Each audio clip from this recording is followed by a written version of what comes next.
Face നല്ല glow ആയിട്ട് കിട്ടണമെങ്കിൽ ഈ വീഡിയോ ഒന്ന് സേവ് ചെയ്ത് വെച്ചോ. എന്റെ കയ്യിലിരിക്കുന്നത് മാർവാസിന്റെ സോപ്പാണ് കേട്ടോ. തികച്ചും നാച്ചുറൽ ആയിട്ടുള്ള ഇൻഗ്രീഡിയൻസ് കൊണ്ട് മാത്രം അവരുണ്ടാക്കിയെടുക്കുന്നതാണ്. മോർണിംഗിൽ അതുപോലെ തന്നെ നമ്മൾ പുറത്ത് പോയി കഴിഞ്ഞാൽ ടാൻ ഒക്കെ അടിച്ചിട്ടുണ്ടാവില്ല. അപ്പൊ ടാൻ ഒക്കെ മാറാൻ വേണ്ടിയിട്ട് നമുക്ക് ഇത് ഫേസ് വാഷ് ആയിട്ട് ഉപയോഗിക്കാം കേട്ടോ. അപ്പൊ നൈറ്റ് യൂസ് ചെയ്യാം. അപ്പൊ ഒറ്റ യൂസിൽ തന്നെ നമുക്ക് ഒരു ഫ്രഷ്നെസ് നമുക്ക് ഫീൽ ചെയ്യും. മാർവാസിന്റെ അടുത്ത പ്രോഡക്റ്റ് ആണ് ഈ ഓയിൽ എന്ന് പറയുന്നത്. 16ഓളം നാച്ചുറൽ ആയിട്ടുള്ള ഇൻഗ്രീഡിയൻസ് ചേർത്താണ് ഇത് ഉണ്ടാക്കുന്നത്. അരമണിക്കൂർ ഫേസിൽ അപ്ലൈ ചെയ്ത് വെക്കുക. അത് കഴിഞ്ഞിട്ട് വാഷ് ഔട്ട് ചെയ്യാം. അപ്ലൈ ചെയ്യുന്ന സമയത്ത് കണ്ണിലും ചുണ്ടിലും ഒക്കെ അപ്ലൈ ചെയ്യുക.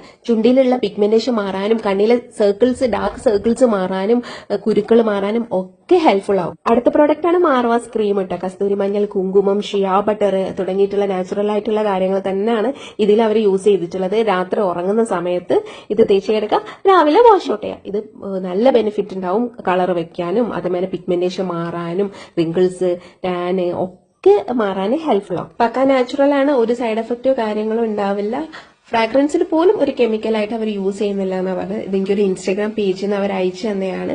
ഇത് മെൻസിനും വുമൻസിനും അതുപോലെ തന്നെ കുട്ടികൾക്കും ഉപയോഗിക്കാൻ പറ്റുന്ന ഒരുപാട് പ്രോഡക്റ്റുകളുടെ അവരുടെ പേജിലുണ്ട്. ഞാൻ താഴെ പേജ് മെൻഷൻ ചെയ്യാം. വേണ്ടവരെ കോൺടാക്ട് ചെയ്യാം. അപ്പോൾ ഓക്കെ, ബൈ.